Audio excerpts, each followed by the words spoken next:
KUAM News Hotspot is presented by Calvo Enterprises, Inc.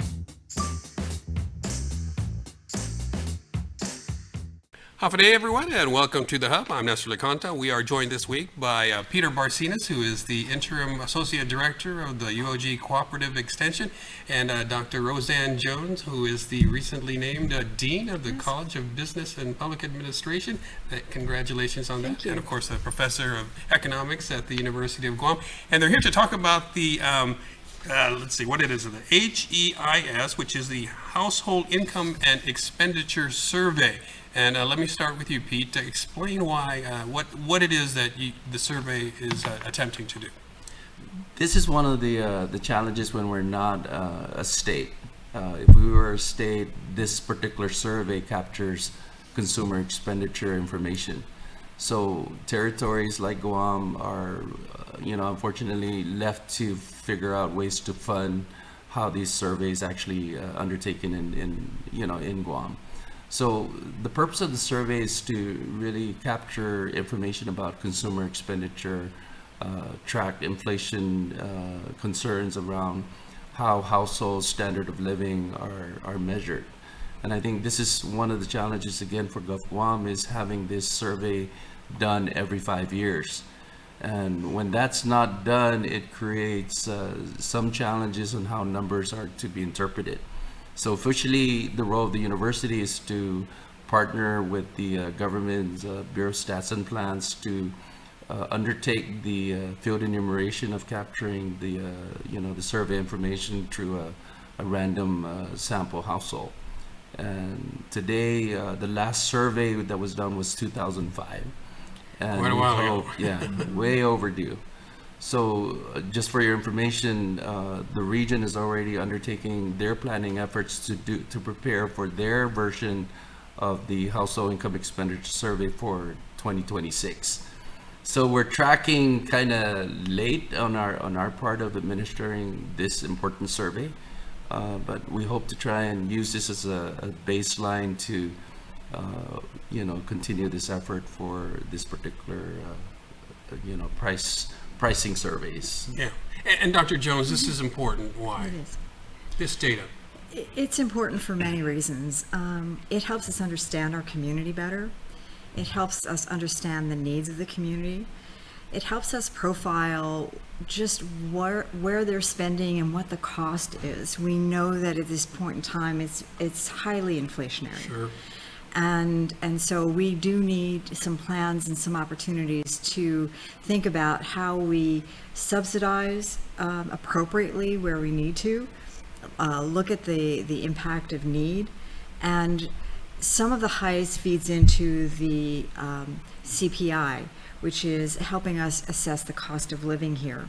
And many adjustments that come to wages, come to relocation benefits for those that are relocating here, derive from just how expensive is it to live on Guam and what are the projected costs. So it really starts with good information from the community, documenting here's the income that I have, and this is how far my income will go to spend on things like healthcare, things like rent, food, transportation, entertainment, and it's really valuable.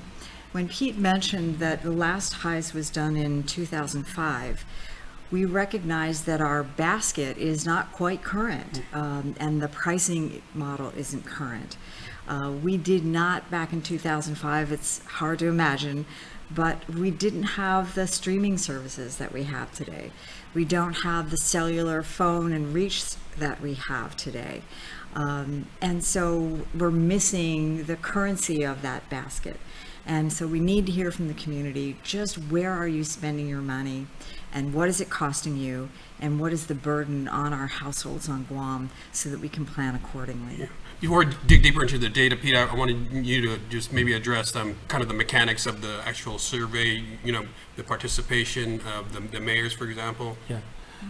One of our big push is to engage the community to be aware not only about the importance of the survey, but as Roseanne mentioned, is understanding where your money goes, right?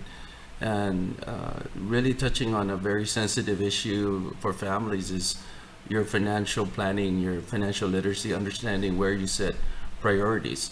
So the survey has two component parts. One is the household survey, which has several sections to gauge depending on how large the family is. There's a section that addresses expenditures for the whole family, and then individual expenditures for individuals that you want to start tracking one by one. The second part to the survey is a household diary. And this is the part where it's challenging. Every time you go out the house, you're spending money. And if you are selected as a sample household, getting that household to be diligent in retrieving that receipt and trying to find a way for us to get access to it. I know that one of the supermarkets promote, loyalty programs, and like an example would be Maulik. It gives you discounts if you're a member. But that type of data that shows what is being purchased is so appropriate for this matching of a consumer expenditure price list. But that shows the behavior pattern of how consumers look for those kinds of promos. So overall, there's about 300 questions, and that's daunting, but it depends on the skip pattern. A small household would only take about 30 minutes. A larger household up to about an hour at most. The unique feature of our survey is that we're using industry standards now, computer-assisted tablets, where we work with the household either through a phone survey, call them up, and if they opt in as a sample house, we then do the survey over the phone or individually. Our outreach now includes the 19 villages. We've completed, with the exception of 3 villages, all the hand-holding with the mayors, and we're just so pleased that they're so supportive of introducing us to their mayoral council, their structure of how they communicate with the villagers. They have WhatsApp listing of their village, and that's a powerful tool to engage, at least for our interest, letting people become aware about this survey. So whatever media approach, the direct visits with the leaders of a village, through the mayors, their council, and then continuing, our version of a FAQ on why is this important. If they come knocking on your door, we have our online website that promotes who are the enumerators, here are the official phone numbers. A lot of times you get a unlisted number or a number you don't recognize, and you tend not to answer. That's just because we're competing with those challenges. But we want to get the word out about here are official numbers that if you should receive this, it's not a spam call, or those are just some of the nuances of this kind of survey. And though it's a random selection, you want it to be representative of the actual demographics of the island? Yes. Okay. An example between like Humatak and Melaso, for our first pass, we're doing a 3% sample pool, and we've already completed those surveys. Now, what we're finding interesting is that some of those residents that know that the surveys is being done, they're opting, calling up, can they participate? But we want to first try and go wherever there's a yes to participate. We have both the call centers calling out, and then the field teams going out to the actual sites and knocking on doors. Again, it's with the help of the mayors, because it's better to have that introduction than us trying to go cold visits and knocking on the doors. And the 2020 census was a good example of the challenges when COVID-19 came up into the survey space. It affected how our assumptions can change. But the bottom line is, what's the best way to capture that data? We're being open to looking at new ways of getting that information in a timely manner. All right, we got to take a short break, but when we come back, I'd like to delve more deeper into where we were in terms of data and what you might be expecting as you collect the new ones. We'll take a short break, and we'll be right back. Don't go away.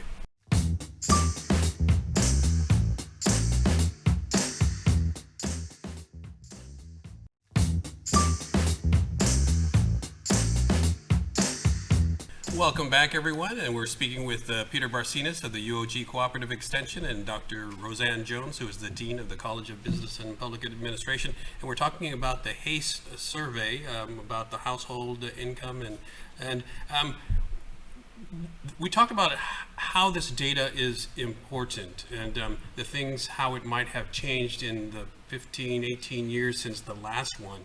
Dr. Jones, what kind of data are you looking for, and what sort of changes might we expect from the last 15 to 18 years? Certainly technology, that technology area has opened up new markets. In the past, we were very dependent on businesses bringing merchandise here and spending within the reason of what we had on island. And within that past 18 years, we've seen our markets open up internationally and with the United States, with being able to ship products here that we've never had before. So when we look at household expenditures for clothing, for example, that would be an area where I'd expect that we're going to see some movement of goods from other locations to Guam via mail. So I think that idea of the mail delivery, of searching and buying online is a more dominant effect today than it was back in 2005.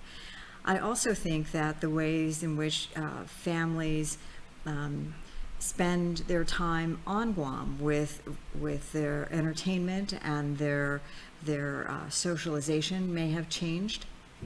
And I think coming off of COVID and also after the typhoon, we're going to see some influences of those particular situations on our market. We're also going to see higher energy costs. We're also seeing and expecting higher healthcare costs. And so we're going to look to see how high have they gone and what is the comparability. The nice thing about the highs is that it's kind of a standardized model to the US, but and the comparability to the United States isn't exactly the same because we are so different, so far dependent on delivery of goods and services into our market, that the cost of transportation are higher here. The cost of energy is higher here. So we expect some changes there. What will be interesting to see is how far are we building a new basis for understanding Guam's economy? And I think with this HICE we are. Yeah, and you know, I think anecdotally, or not even anecdotally, we know that the pandemic has changed our economy. It devastated the tourism industry for a couple of years, and we're still trying to recover from that. We're not there yet by any stretch of the imagination, Pete. And so, what are your thoughts on how the economy itself has changed over these past 18 years? I think from our work as a land grant institution is looking at the quality of life and consumer well-being, asking them what's relevant to you. And I mentioned earlier the financial literacy. I think there's a need for brokering educational programs to help promote budgeting as early as K through 12. Because we're seeing that in our student programs for university students, emphasis on financial planning. And I think those are timely services for students, but when a family is very limited, there are challenges that they have to consider and how to resource that. And the data that comes from this looks at welfare program issues. And if we don't look at it in terms of like a poverty threshold, that really has implications for everything that we do, from housing to school, breakfast, lunch programs. Yeah. And when you look at families and the communities where they live in, it really tells a sad story when individuals that we're trying to promote go and get training or find a job. The latest data from the Department of Labor shared an interesting number that over 50,000 people are not interested in looking for a job. Yes. And when you look at that in just its face value as a reference, it undergirds this kind of, where's the data that we can use to interpret why are those issues persisting in the community? And when you try to level it into a household, then you can now explore and extract, are these assumptions and issues that we're trying to identify and manage really can be supported with the programs that we're delivering. Yeah. I'm glad you brought up level of poverty, because I think that's at that's at the heart of what this issue is all about, or what the purpose of this is, and it seems like it's gotten worse, and you point to that statistic from the Department of Labor about 50,000 people not wanting to work because, and the common explanation for that, or common belief, is that they make more availing of public assistance than they would getting a job. I mean, your comments on that, Dr. Jones? Yeah, I think the other important piece of the HEIS is to look at income, and the source of that income, and to better understand how our income's holding up and where is it coming from. I also think that after COVID, we see some interesting shifting in households, that the household sizes have become larger as young people can't afford to go out on their own and get an apartment and start the first family home, that we're seeing multi-generational households to a greater extent than we did before. So we're losing some momentum of moving people from education to work to lifestyle and independence. So the HEIS, looking at the income, the source of income, the subsidies that support income, are really important and will come from this. So I think rather than making assumptions as we have in the past about poverty and why someone isn't taking a job for whatever reason that might be, the HEIS will give us more insight as to what's going on there. Yeah, we got to take another break, but when we come back, I'd like to talk more about what we can do once this data is collected. Please stay with us. We'll continue in just a moment.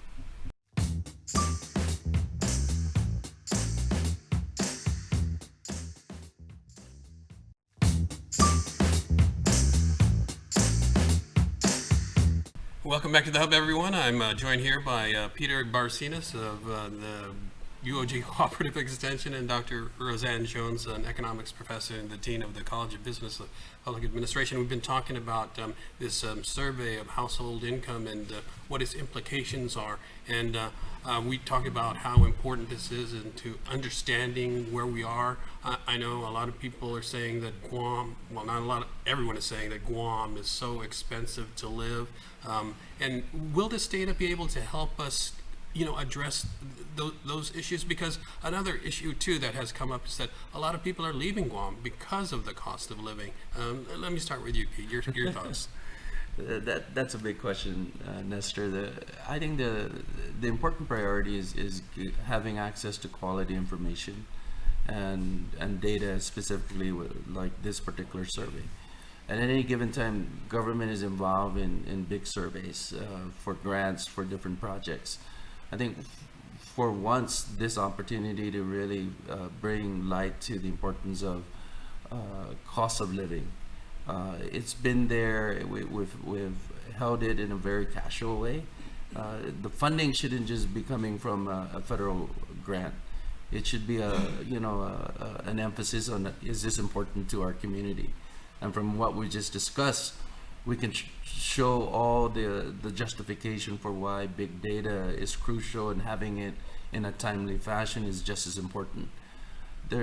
I think we can give a lot of reasons why the 2005, what happened there, but fast forward now, we're focusing on what we can do to big data and bringing all the partners and the players to make this a priority.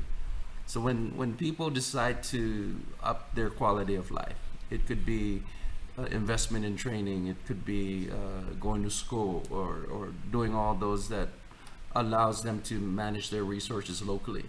But if those opportunities are limited here, the step migration, moving off based on enticement from big corporate organizations, you can't compete with that. And we're not seeing that problem only on Guam, we're also seeing it in the region. We have unique opportunities for local citizens as well as a regional mix of citizens that make up Guam and Micronesia. They have free access into the U.S., meaning they could go for work, they can go for education, and for whatever reason that allows them to come and go. Dr. Jones, what do we do with the data? I think what we do with the data is it makes the sentiment that we have that, hey, my income doesn't go very far anymore, it translates that into quantifiable numbers, that it's just not our instinct telling us, hey, is it just me that I can't make things, can't do with what I used to be able to do with the income that I had. But even better, the upside to this is everyone can document now what's going on with our energy costs. Why is it so expensive? What are the households paying? What is the utilization? And it has brought attention to us that we're now saying this is such a defined, measured problem. We understand its cost, that clearly we can do better. And so I think we have all of these efforts on island to say, all right, let's get serious about bringing down our energy costs. What's renewable energy? What can we do with sustainability? And I think that those conversations about sustainability of our island get more real with this data and get more funding opportunities because we can make the case from the data. So I see that having this data gives us a wealth of opportunity to make our case and to really get serious about taking on the challenges that heretofore has been, okay, it feels like we're really struggling here, and now we can really measure it. And then when we do put those programs in place, we can say we've made some progress. We've made some gains, and we can document those gains. And here's the next gain that we have to go after. So I think the data really will drive that. Yeah. And Pete, just to wrap this up, you are from the UOG Cooperative Extension Service, but you do need cooperation for this. Yeah, this survey. as I mentioned, kudos to the governor's office for putting the word out, because just the government workforce, they might be in that random sample. All we need to do is match it up and invite them and not do too much of the hard trying to connecting the dots to the household, to the survey. Kudos to the mayors that really personalizes this enumeration effort.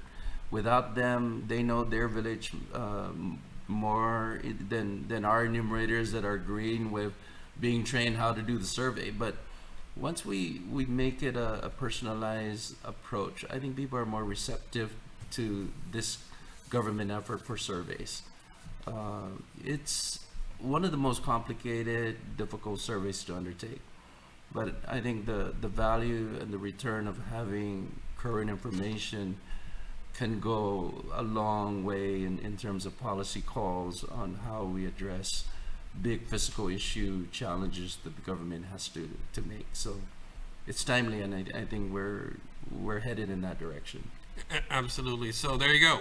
If you're called on to participate in the Household Income and Expenditure Survey, please help the community as a whole and give them your straight answers, and so we can get the data and do something about our economy and our living conditions on the island we all share. Thank you very much. Pete Barcenas, Dr. Roseanne Jones, I'm Nestor LeConte. Thanks for watching, everyone. We'll see you again next week on The Hub.